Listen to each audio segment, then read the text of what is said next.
Bismillahirrahmanirrahim. Assalamu alaikum. Welcome to Newsroom. I'm your host, Khalid. But today is the 19th of August 2025. These are the stories that we will be highlighting, deciphering, understanding during the course of the show. We'll begin, ladies and gentlemen, with the situation as far as the monsoons in Pakistan is concerned, the devastation that it has caused in different areas of Pakistan. We all know what the situation in Gilgit-Baltistan and in Khyber Pakhtunkhwa is. 358 plus people have died just in Khyber Pakhtunkhwa in the last 3 days. Bunair with the highest casualty toll of 225. Other districts have also been severely affected. In Gilgit-Baltistan also the situation is not normal, and in Karachi the latest being the casualty. As you very well know, if it rains a little, the effects are devastating to say the least, and today also was no exception. And now these monsoons are also wreaking havoc in other parts of the country. The DGISPR also held a press brief along with the Information Minister and highlighted the importance of what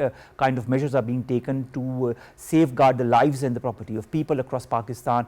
And this was an important media brief today. The chairman of the NDMA also has been highlighting time and again the different measures that the NDMA has taken as far as the flood relief and rehabilitation process is concerned, and that was extremely important for the people to know. We all know that there are certain numbers that you can call and how to contact the people in case of any emergency or need. This is going to be our first segment. Our second story, ladies and gentlemen, concerns the World Humanitarian Day that is being observed across the world, including in Pakistan. Today our Prime Minister has expressed Pakistan's unwavering commitment to saving humanity and standing with the world nations to honor those who have dedicated their lives to humanitarian causes. And of course, one of the major humanitarian causes in Pakistan is what is happening due to the floods. Then of course this is what is happening in Gaza and the Indian held Kashmir. And so there are so many examples across the world where the people's lives are being helped by others, by organizations.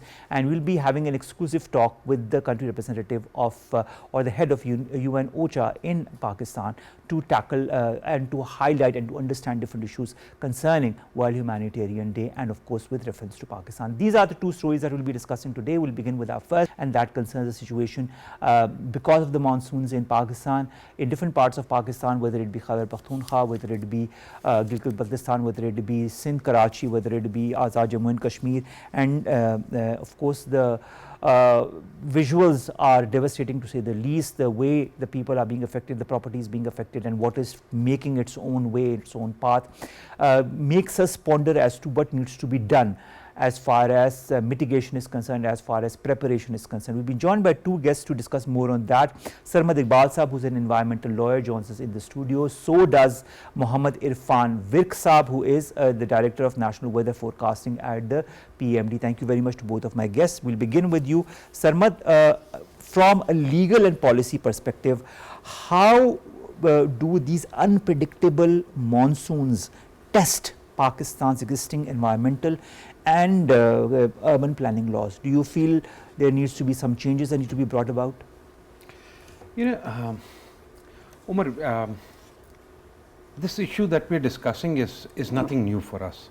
We are seeing it every year, but the intensity keeps on rising. We also discussed post the 2022 floods. Yes, exactly, and the intensity increasing, the nature of the impact is sporadic, yet expanding in its nature.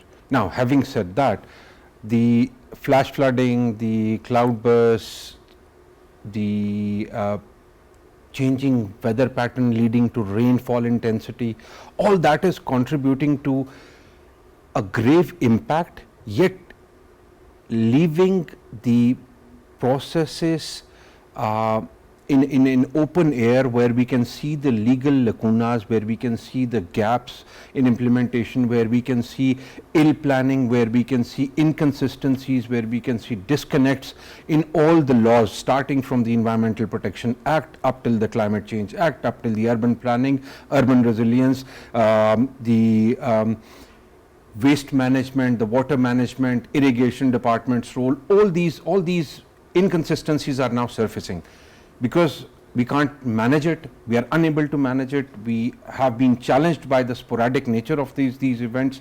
All this clubbed together is putting us into a very devastating legal scenario, I would, as you term it.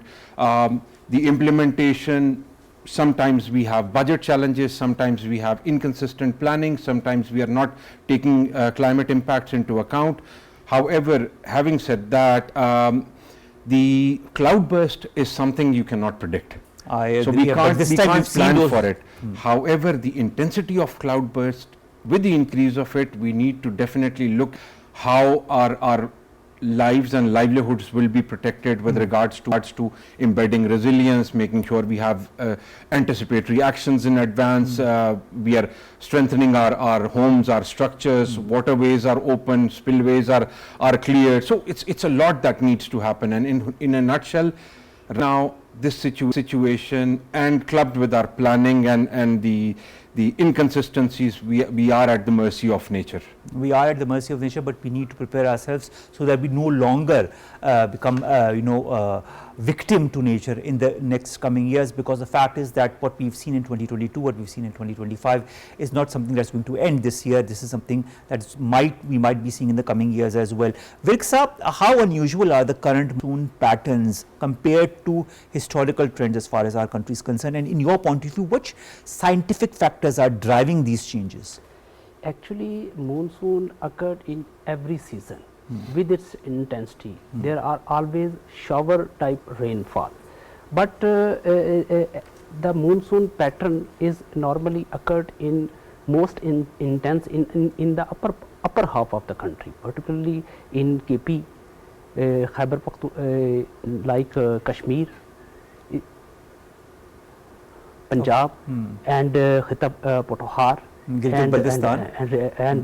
Rawalpindi and Islamabad. These are the main focus area of monsoon rainfall historically. All right. But in past few years, we observed that the monsoon rains are mostly happened in southern half of the country, like in Sindh, Balochistan, and some parts of South Punjab. Actually, this again this shift is due to the some ocean temperatures concerned, like ANSO conditions, IOD.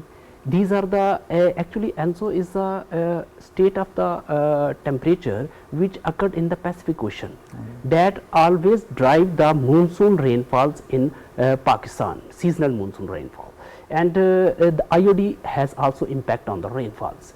In previous years, this was such pattern that it shifts towards the south, but now I think this time it reshuffles towards the upper parts of the country. Either it is also occurring in the south, but this time the monsoon forcefully occurred in the upper parts of the country due to the shifts in temperatures. All right, because of the shifts of temperatures. Sarmad, how important is the enforcement of environmental regulations and unplanned urbanization? We've seen so many constructions that are on the beds of the basic rivers, and that is also what caused a lot of devastation. How can we minimize the risks posed by erratic monsoons? I'm not talking just 2025, I'm talking about in the coming years. We don't know what's going to happen.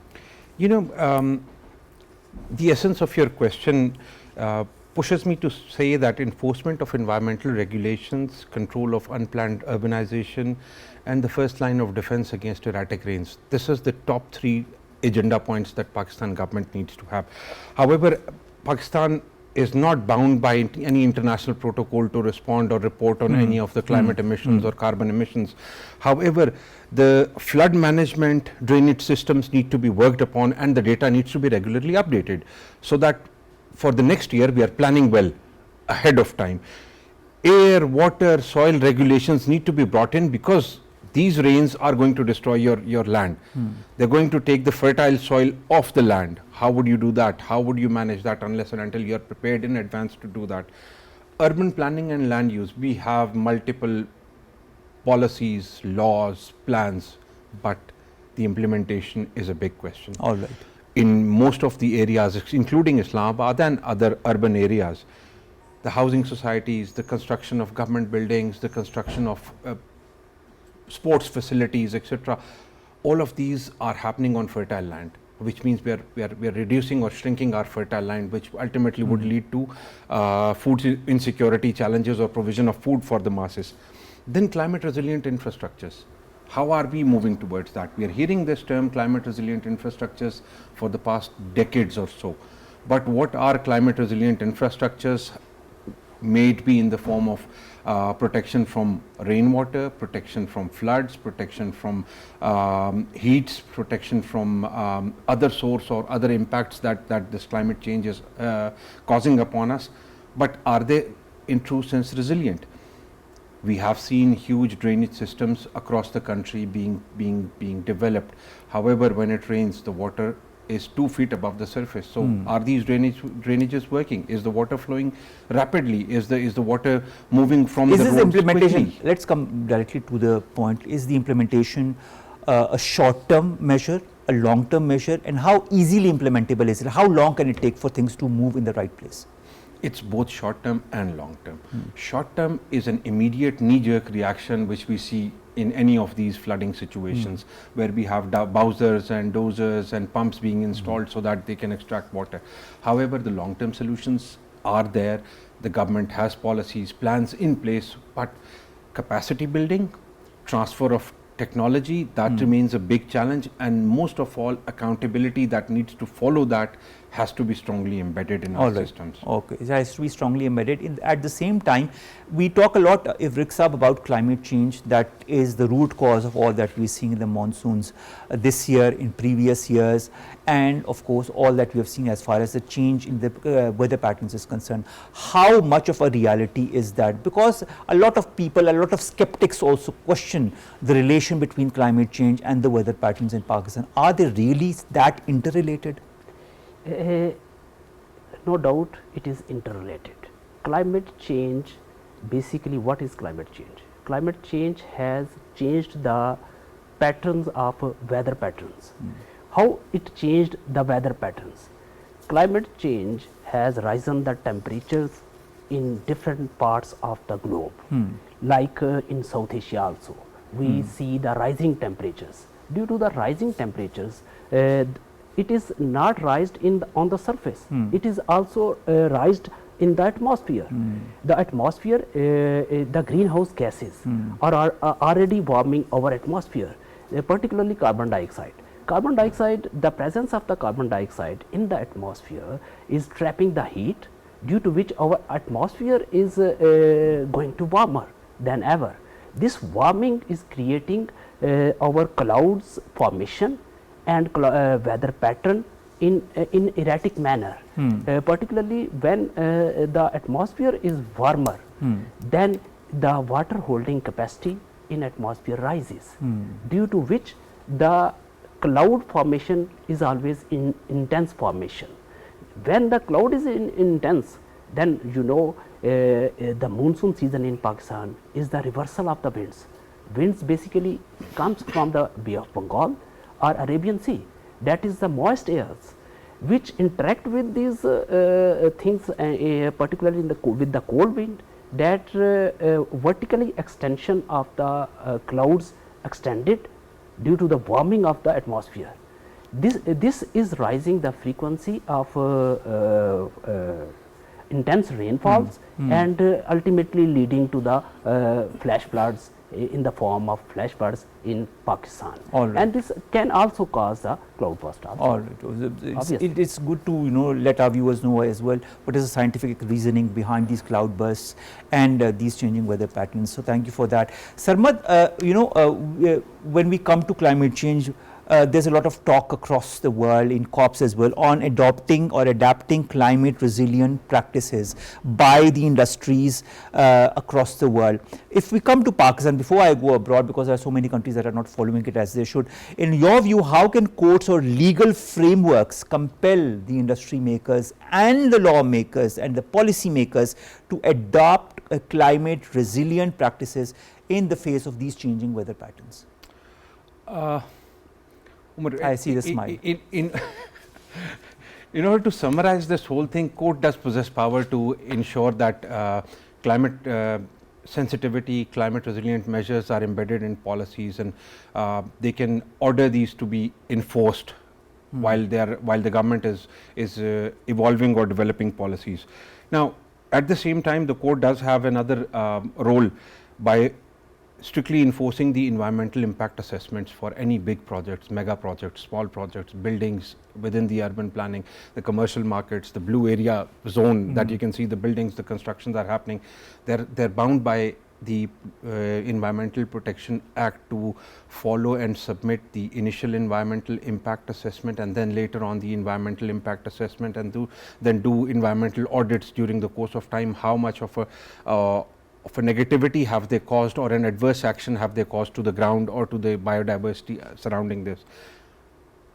But the primary role is for the Environmental Protection Agency to lead on that.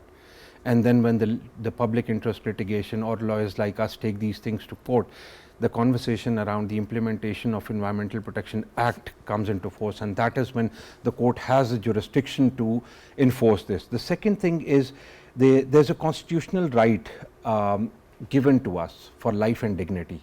Now, if we're not enforcing the Environmental Protection Act in its totality, then we are compromising on the life and dignity of its populace, the population of Pakistan. So, which means that if a disaster hits, a lot of our rights are being violated, a lot of our rights are being even washed away by the water, right to housing, right to protection, right to education, right to health, right to clean water, right to a lot of things. I agree. So, all of these are being washed away. However, the international frameworks which we are signatory to allow us to hold the international agencies to account as well, such as the COP authorities, such as the Loss and Damage Fund authorities, such as the GCF authorities, such as the carbon credit authorities. Are we actually invoking those things? Are we actually moving in those lines? And the landmark judgment of the International Court of Justice actually has opened doors for us to pursue that. But are we doing it? Are we going in that direction? That's for the decision makers and policy makers to delve upon and propose a way forward. At least the policy is there. Exactly. All right.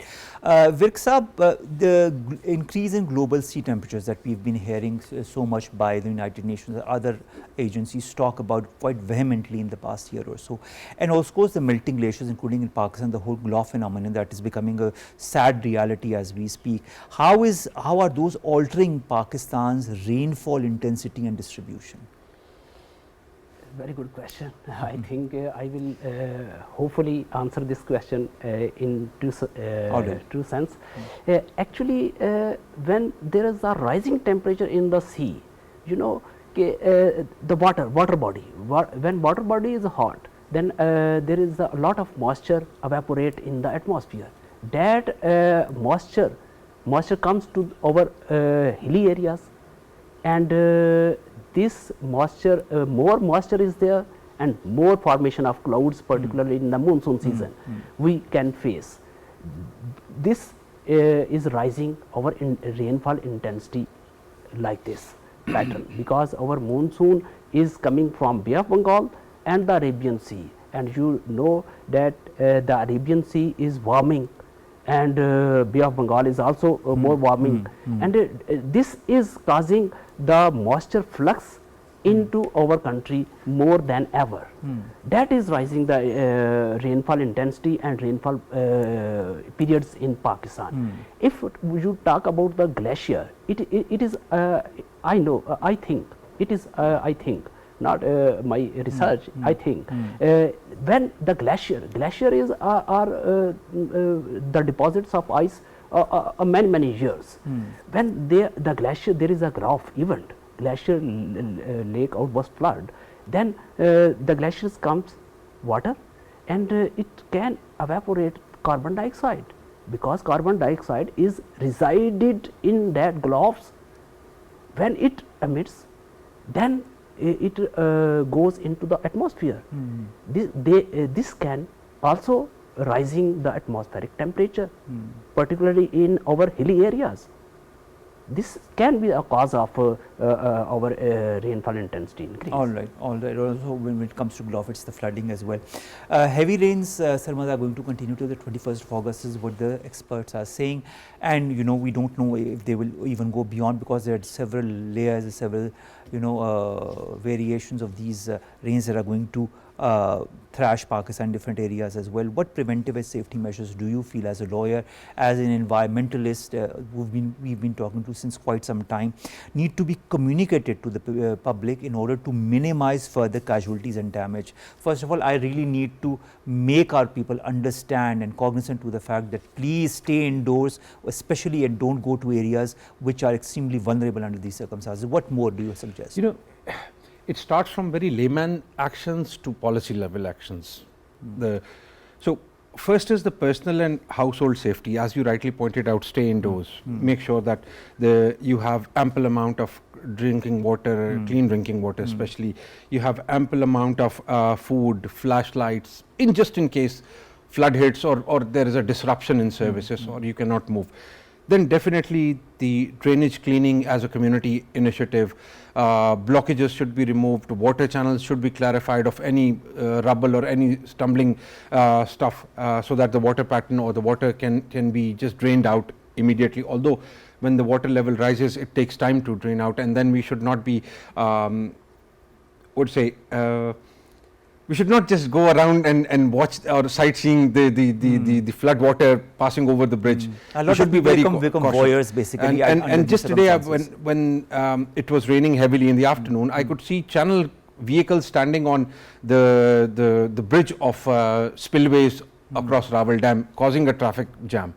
And that was something I pointed out to them as well. And this is something that we need to be cautious of, that traffic jams would occur, road blockages would occur, slippery roads would cause accidents, making a roadblock which eventually could turn into a very devastating situation if it's in a hilly area.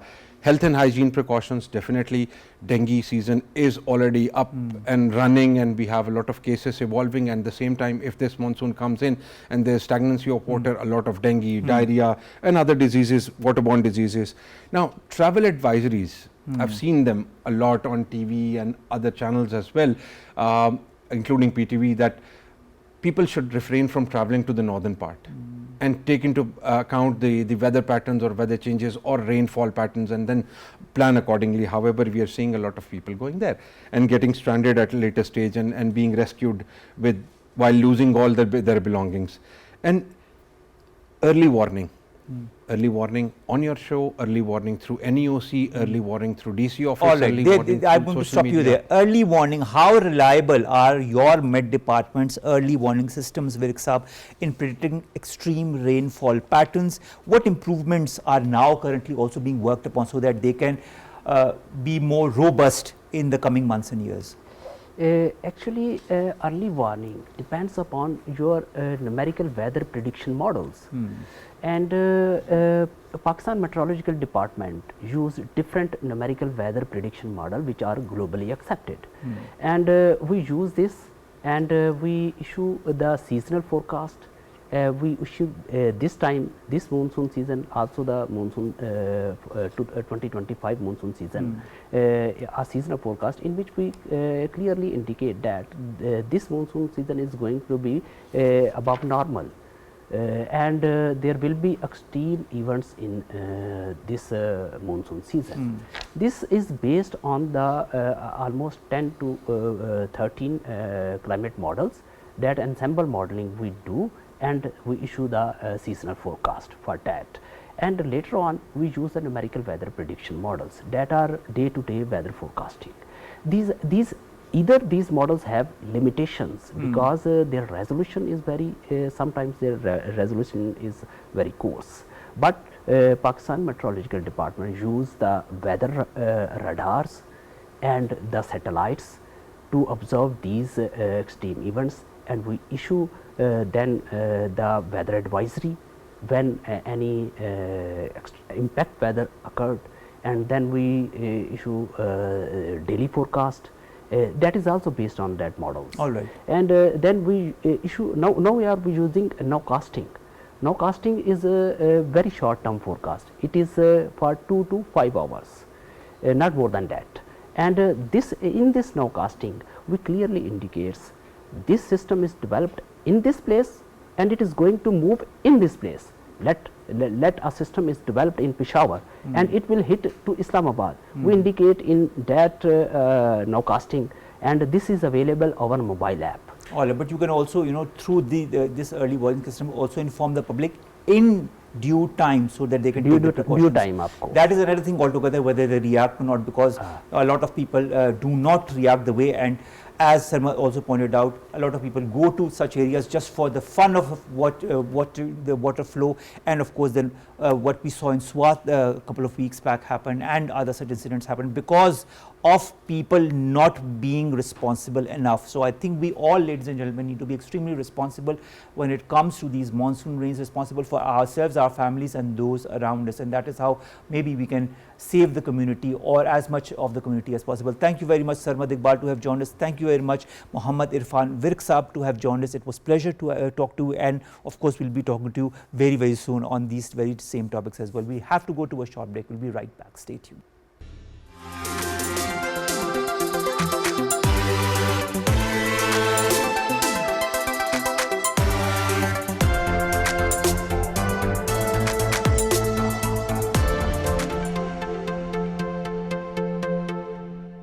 Welcome back. The World Humanitarian Day is being observed across the world, including in Pakistan. We've had very important messages by our Prime Minister Shehbaz Sharif Sahib as well as by our Deputy Prime Minister to highlight the importance of the unwavering commitment to serving humanity and standing with the world nations and honoring those who have sacrificed their lives and continue to do so under the current circumstances, whether they be in Pakistan, in Gaza or in the Indian held valley of Kashmir and so many other areas where humanitarian crises are slowly and steadily engulfing the communities, the nations and regions as well.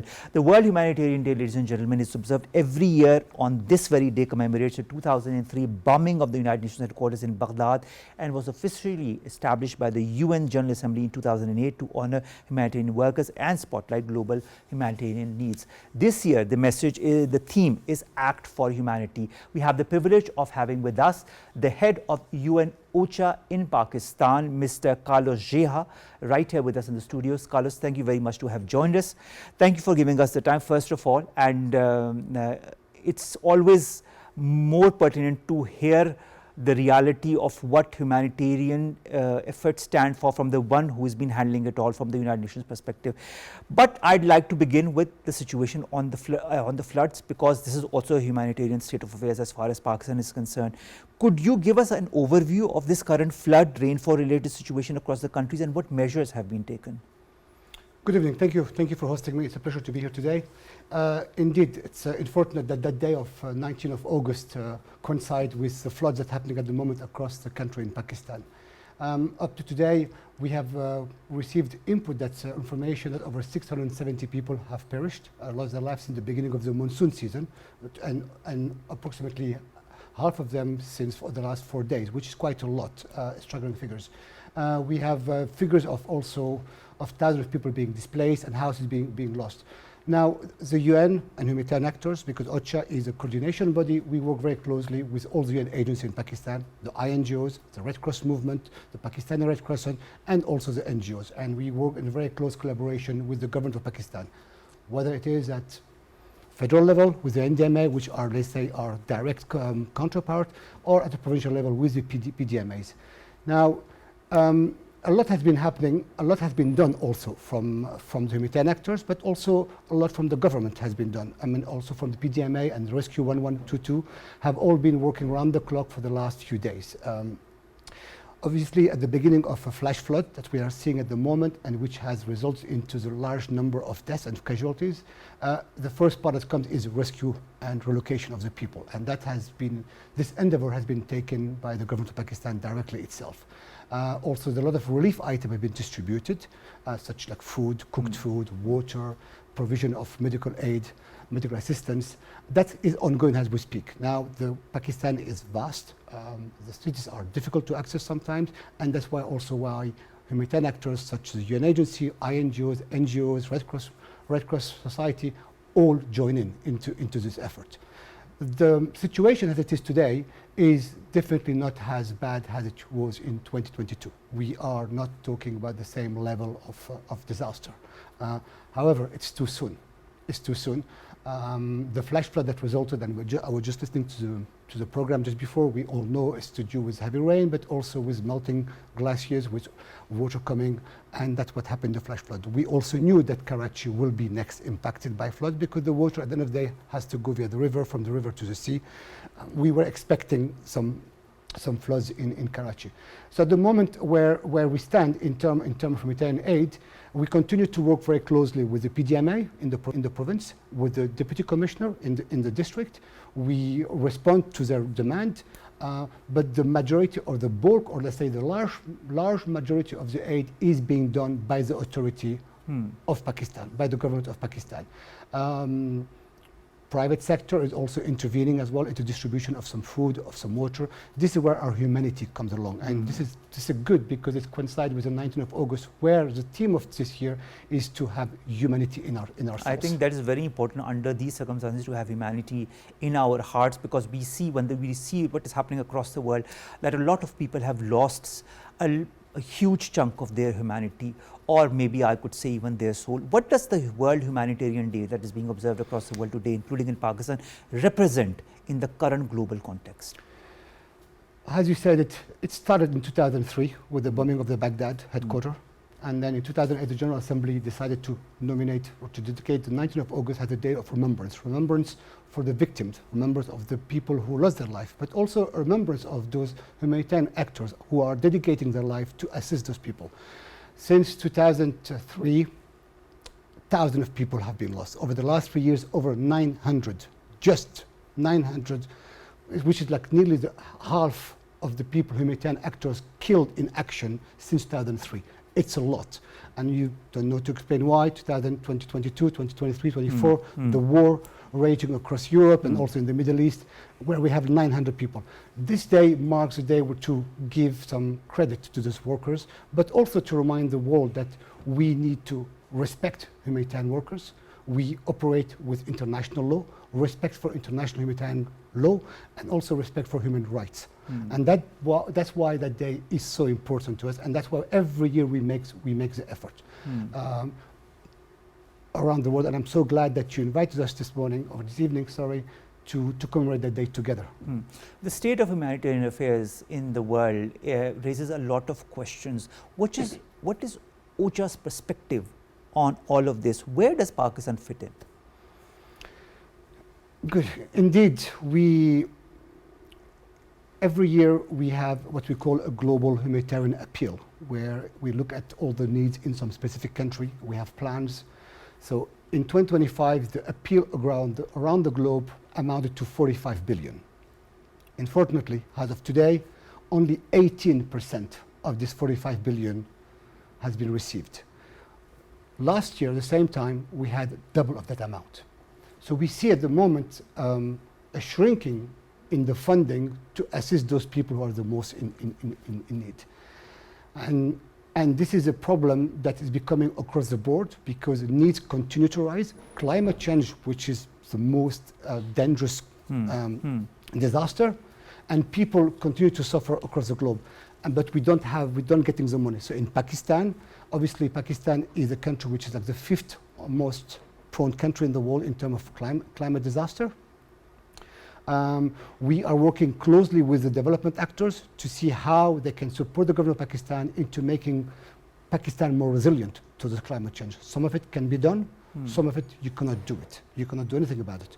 But by working closer, more funding to Pakistan from the development side, building more resilient community in Pakistan, we can reduce the need to ask member states to give us money for humanitarian, because those are two pockets of money, one from development and from humanitarian. In Pakistan, we have seen that impact a lot, obviously, like in other countries, and that's why we are reducing our, let's say, our funding for Pakistan, not because we want it, it's because there's lack of funding, but we try to work closer with the member states who are doing development, and also with the authority as well in capacity building, in how things that we used to do ourselves can be done directly by the government and the local civil society in Pakistan. What are the key humanitarian challenges that you feel Pakistan faces today? Number one is the climate. Number one, that's the number one. because of the various crises we have seen since 2000, starting by the earthquake 2004, and then the flood in 2008, and so on and so on. And we've seen Pakistan has been suffering all those years long. It's not able to recover from this devastation that is caused by climate. Of course, there's insecurity in Pakistan in some areas in the country, which make it even a bit difficult to reach those people. Education, food insecurity in some part of the country due to some poverty.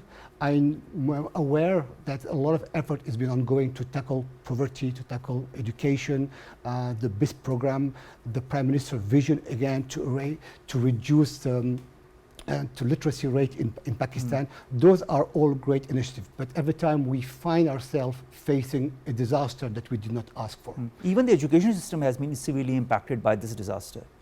Indeed. I mean, if you have, like in 2022, you had like thousands of houses being washed away, kids not able to go to school. Of course, they'll be impacted, of course. With humanitarian actors, we can only provide some sort of assistance with the existing teacher, but that will never replace the real infrastructure, which is resilient, which is waterproof, and also which is placed in areas where kids can go and come back in full safety. I do not want to say that 2022 is the cause, but obviously disaster like today or 2022 does not help to be on the right path. And I know there is a commitment from the Prime Minister into the SDGs until 2030, and the government of Pakistan is very much eager to achieve those results, and we continue to work as United Nations to work together with the government, with the different line ministries, and at the federal level as well, and provincial level, to reach out those goals that we set up we would like to reach by 2030. You know, you talk of the SDGs and 2030 as being the year when we have to achieve the targets as set by the SDGs, but a lot of countries will not be able to do so, and including Pakistan. That is all, and that could also be because of climate change and how it has impacted Pakistan being one of the least carbon emitters, but one of the most vulnerable countries as far as the effects of climate change is concerned. What more needs to be done by the government in coordination with the organizations such as yourself to alleviate the sufferings of the people and to prevent further disasters happening due to climate change in the future? Since 2022, a lot of effort has been done by the NDMA and the PDMAs to prevent, or at least not able to prevent, but to prepare for disaster. And that's why we have some sort of what we call contingency planning. And those contingency planning, we do them very closely with the PDMAs, but also with the NDMA as well. It's a nationwide effort, but also it's a nationwide effort led by the government. Now, there is a way to reduce a little bit the suffering into areas where we know every year are subject to floods. There are areas in Sindh, there are areas in Punjab, which on a yearly basis are flooded. We know about them. Technology exists. With a bit of funding, clever way of funding those projects, we can deviate the water and make those people no less flooded like they are. I understand. Another concept that you're working on is that of humanitarian reset, and I feel that's a very interesting concept to say the least. What is it all about, and how are you implementing it in Pakistan? The humanitarian reset, one of the first start of the humanitarian reset that we start talking about it, not myself directly, but I am an impact of it, is my Tom Fletcher and Antonio Guterres in New York, also to do with the lack of funding, but also to looking at how much impunity there is when a humanitarian worker has been killed and when a civilian has been killed with full impunity. All those put together, there has been a sense that we need to do a reset. We need to do things. We continue to be doing it, but do it better with less money. From OCHA perspective, Tom Fletcher, the USG, or the Emergency Relief Coordinator based in New York, came up with 4 pillars into define, deliver, devolve, and defend. I'll start by the last one. Defend is uphold humanitarian principles and protect the civilian and also humanitarian workers. Devolve is by shifting what we do with local capacity. Instead of having international organization coming on the ground, is let's work closer with those national civil society that exist, for example, in Pakistan, and there are so many of them. Deliver in the sense of how we can enhance our response. We don't need to do everything. We just need to do the most important to assist those people. And finally, is defined is by saying we will be assisting in those areas and the government will be doing this area. And that's why we, hand in hand, the government will is the lead agency into responding to any crisis in the country. The UN and other humanitarian actors are only here to support the government. And that is where what we define into our language, into OCHA, is on the reset, on how we would like to go further. And at the General Assembly, there will be a presentation from Guterres and also from Tom Fletcher on the way forward, how humanitarian assistance will be defined. And when is it that is going to be in September? In September. In September. As you know very well, Pakistan now is heading the presidency. This is for the 8th time, and very grateful about it. Pakistan has always been a very good friend to the UN, and also a good defender of the human right. All right. Thank you so much for this. No problem. We've always been highlighting whatever we can, and we've seen how our heads of state have always gone to the UN General Assembly and highlighted not only what happens in the region but also globally and what needs to be done by the community as a whole. This year's message is Act for Humanity. What is this campaign all about? It's to show solidarity and to remember, and also to remember, especially countries where there's a conflict ongoing, that that we're all defined by international law. That's what makes us civilized nations. We have international law, we have international humanitarian law, and we have human rights law. The message this year is that we cannot act with impunity. Humanitarian workers cannot be killed, civilian cannot be killed. Everyone is allowed to have a dignity. Everyone is allowed to go to school, to get some water, to go to work, to see friends and come back home in safety. World Humanitarian Day today is to remember those people and also to remind the world that there are some norms in which we act, under which we have to respect. And I'm grateful to Prime Minister, again, effort and message today into upholding those efforts and those policies globally. All right. Finally, Carlos, you've led so many organizations and have worked in so many countries, and I was just going through the list: Senegal, Bangladesh, Nepal, Sri Lanka, Chad, Yemen, Ivory Coast, Yemen, Tunisia, Libya, Syria, and now Pakistan since 2022. With your hands-on experience, what kind of message would you like to give to Pakistan and all of those who are listening on this World Humanitarian Day?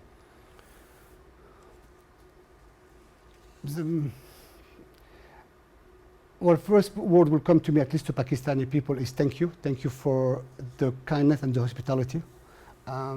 It's probably, from all the countries that you listed, it's probably one of the countries, and I'm not saying that because I am on this TV channel, but where I find the people the most generous people I have seen in my whole 20 years of experience. Continue sharing, continue caring, and continue supporting the multilateralism, which is what make our core foundation. All right. Thank you very much, Carlos Geha, to have joined us, head of the United Nations Office for the Coordination of Humanitarian Affairs. That is what OCHA stands for, ladies and gentlemen, if you did not know. And thank you very much to have come here on this very important day, that is the World Humanitarian Day, to highlight what humanity stands for and how we can all stand together as one amongst the community of nations to work for the broader improvement of humanitarian issues across the world, including in Pakistan, including in all the different areas across the world where humanity needs us the most. Thank you very much today to have spread this message, Act for Humanity. With that, ladies and gentlemen, we come to an end of today's news. See you inshallah tomorrow with news story segments that pertain to us, you and Pakistan. Stay safe. Allah Hafiz.